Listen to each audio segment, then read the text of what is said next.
And welcome to another episode of Experts Speak. I'm Michael DeLon, and today I am talking with Gareth Evans.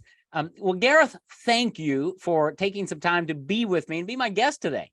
Yeah, excited to be here. Thanks for having me, Michael. You are welcome. Gareth and his team, he runs a company called Vecta, and they do a lot of with energy, with energy solutions that create profitable and sustainable outcomes for businesses and the community. So it's about a whole lot more than just generating energy.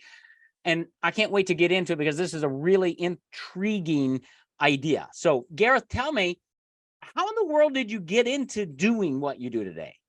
Yeah, that's a great question. And it's been a wild ride and adventure to get here. As you can tell from the accent, even though I'm in San Diego these days, originally from Liverpool, England, but always brought up to be very values driven, very outdoorsy, very adventurous. And that took me off on some round the world adventures. I've done some crazy things like hike from Geneva to Nice, 350 miles through the French Alps, doing charity work in South America. I've trained with the Shaolin monks in China. I've flown planes with the Air Force. And all of that led me to then ultimately do environmental science as a degree, and supported commercial industrial businesses around the world to design, deploy, operate, and maintain their mega facilities. And I'd say the kind of true catalyst for ending up doing what I do now is I spent 2 years working in Iraq after the Gulf War.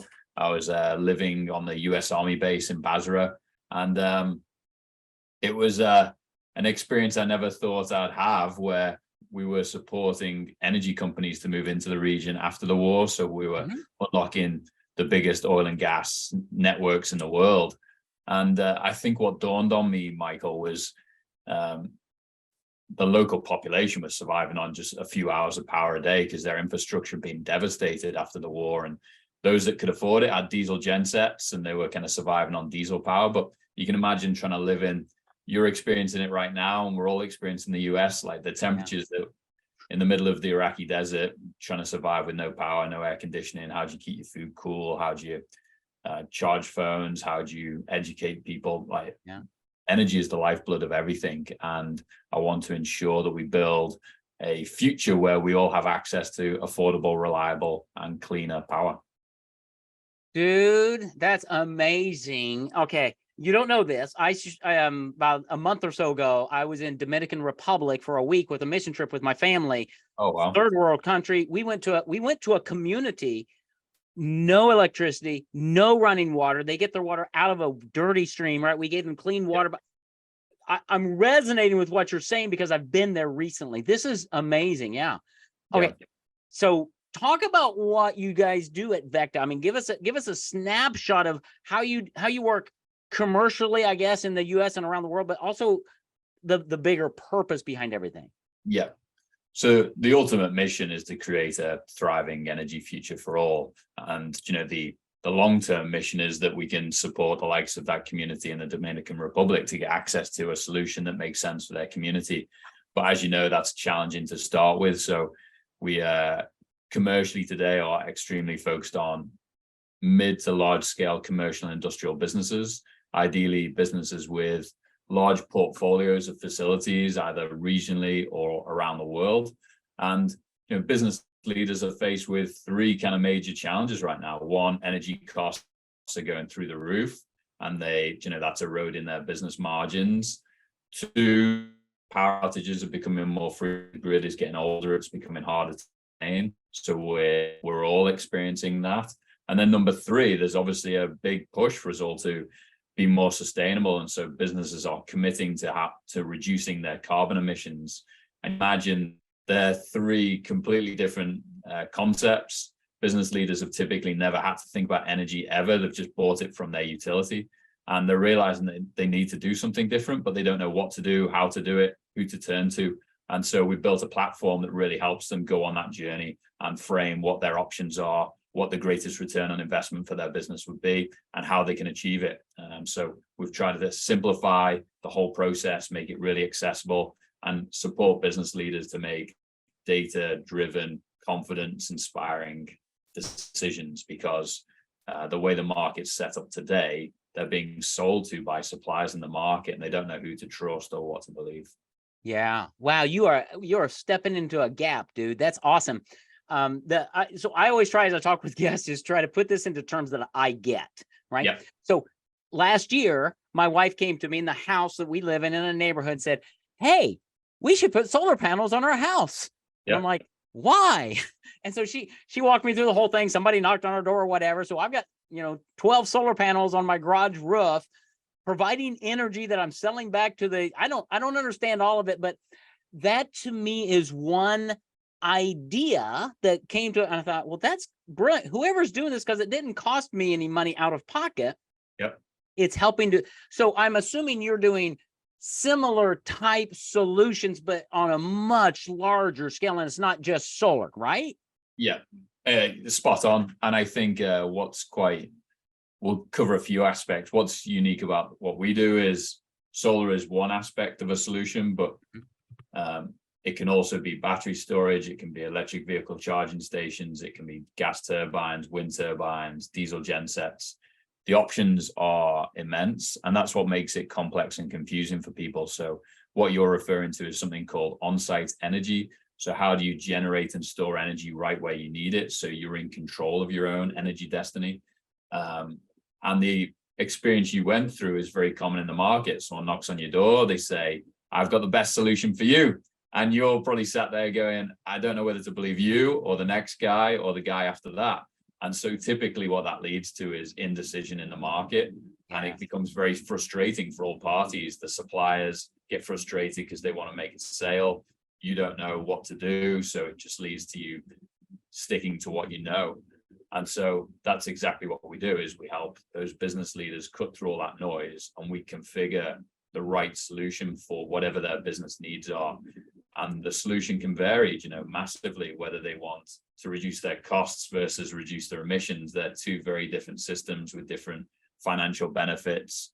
But yeah, we help them cut through all that and then connect them with the right suppliers in the market to ensure that they get the best, most competitive quotes, and then deploy the right solution, because these systems can be around for the next 10 to 20 years. So you want to make sure you make the right decision with the right partner that you can trust.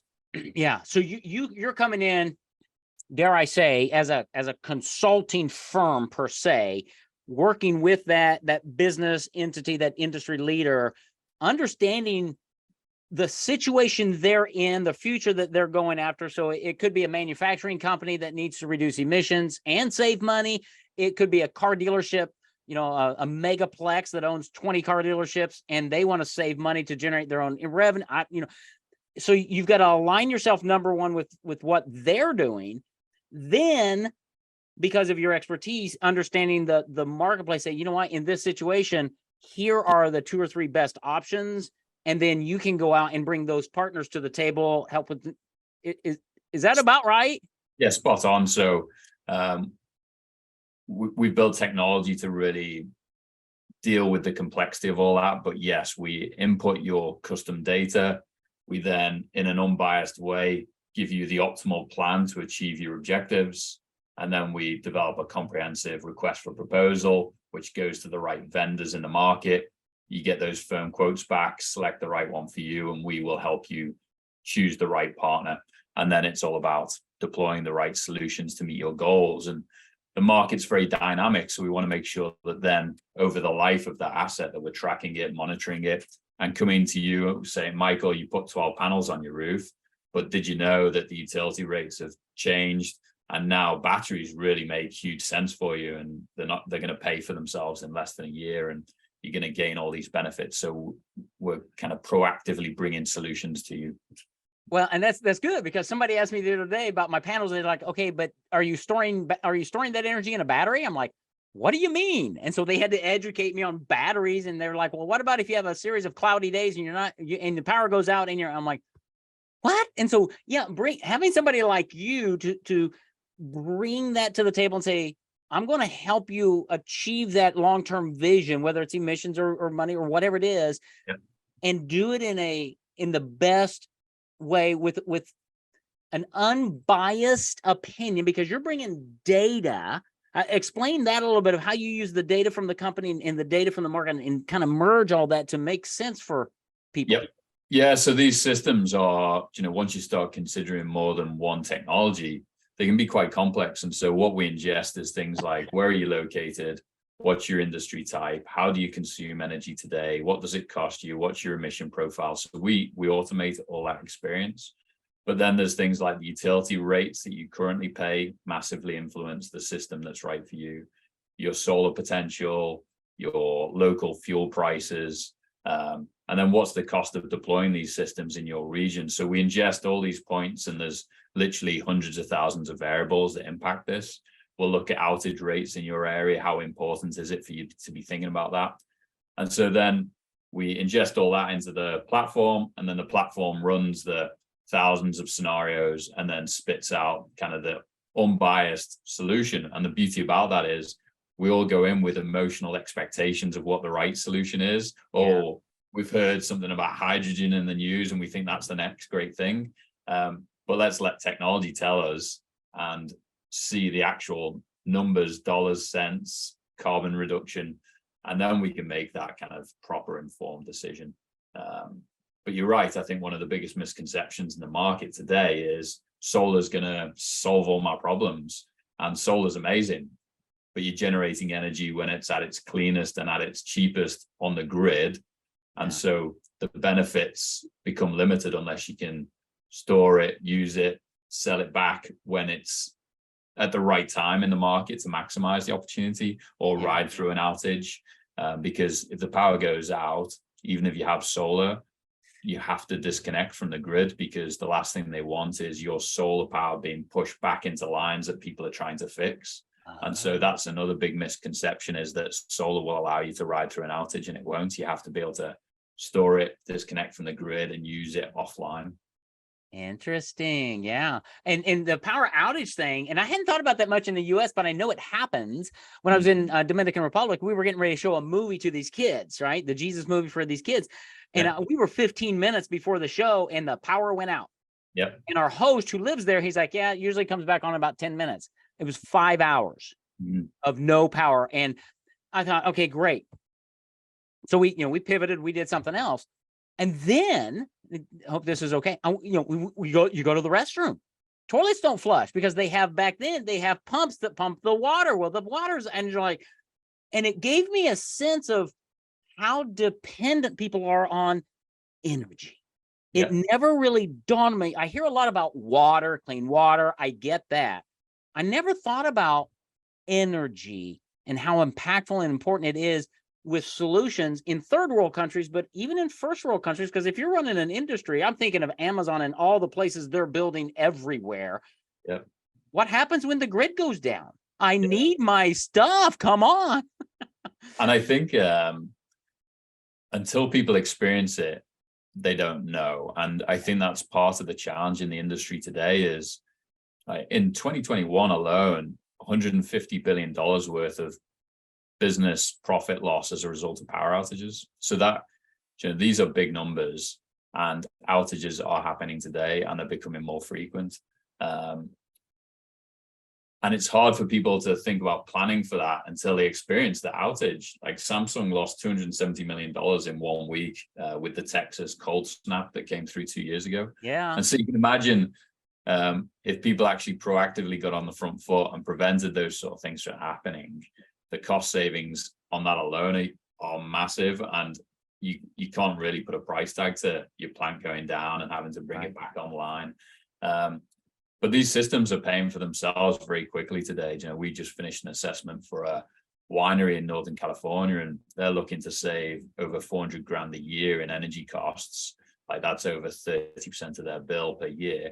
And they get to reduce their emissions by over 25%. And they can ride through a multi-day outage, because in Northern California, the utility shuts the power down anytime there's a wildfire risk. So these businesses are suffering 6 or more outages a year. And it's typically at the time when they're trying to harvest their grapes, and they can't afford to lose that cooling, like the harvest period, because then you've wasted an entire year. So yeah, there's big money involved and a lot of opportunity. Absolutely. Well, that's why it's exciting to have you on here, because again, I've never talked to anybody like you who understands this at such a level that you can actually bring clarity, really at one level, simplicity, because you're using computers to do all the grunt work. Yeah. And you're standing in the middle of industry and the vendors out there, the multiple vendors, to make it easier to understand, because you're not having you're not talking to all the vendors. You're talking to the vetted vendors that you would bring to the table and say, here's the best way to go about doing this, and we are going to work with you. And it sounds like it's not a one and done thing with you working with business. You're going to be there to help bring more solutions to navigate them through the process. Is that right? Yeah, long-term partnerships. The energy transition is going to be decades in the making. Yeah. We're only just beginning. So yes, it needs to be a long-term game plan. It's going to be iterative. It's going to be dynamic. And yeah, for an individual homeowner, the stat is that they can spend up to 150 hours just before they make that solar purchase that you did.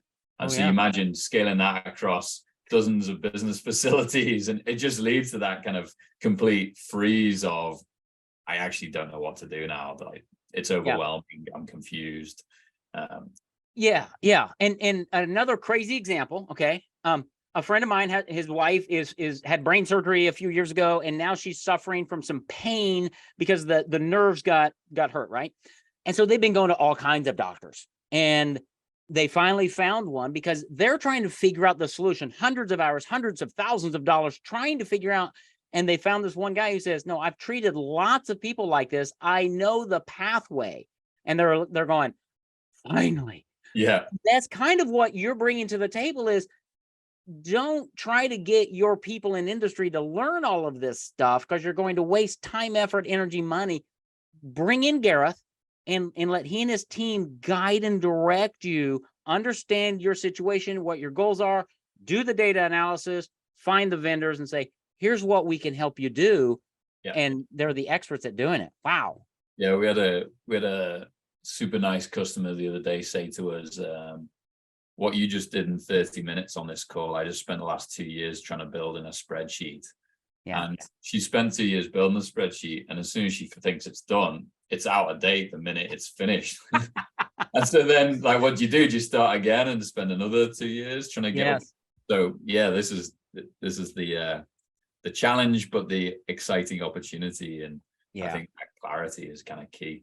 I think it really is. Well, I'm sure, I know I still have lots of questions, but I'm sure my audience does as well. Where do they find you, Gareth, and your company online, so that they can start digging in a little deeper, maybe reach out, have conversation? Where do they go? Yeah, we know everyone wants to be more educated and informed in this space. Some people do. I think some people just want the answers. So we can help people just get the answers. But if you do want to kind of spec yourself up and learn more about it, vector.com is a great resource. We've got lots of good blog content. We've got a great newsletter. We're about to release a paper on the Inflation Reduction Act. So that really helps businesses pay for these systems or capitalize on incentives. So yeah, vecta.com. Very active on LinkedIn. I don't think there are any other vectors in the world. So if you look up for Vector on LinkedIn, and then I'm most active on LinkedIn as well. So Gareth Evans at Vector. Excellent. Excellent. Well, I'm going to make sure we've got those in the show notes as well, because as our audience are, they're busy entrepreneurs and things, they're out making things happen. They're at the gym or doing whatever. So just come back to the show notes. You're going to have all the links back to Gareth and Vecta, and learn more about them and how they can help you really harness the power of energy for your business, your industry, and the betterment of communities where you live, but around the world as well. It's fascinating, Gareth, what you're doing. Love the journey you've taken to get here. And I think you're right. You're on the cutting edge of something that's going to make an immense impact in not just people's lives, but really in the economy and in the world. So thank you for doing what you do. Yeah, appreciate you. Thanks for having me. You are welcome, sir. Have a great day. Thanks for listening to Experts Speak. We'll be back next week with another great interview. Cheers, Michael.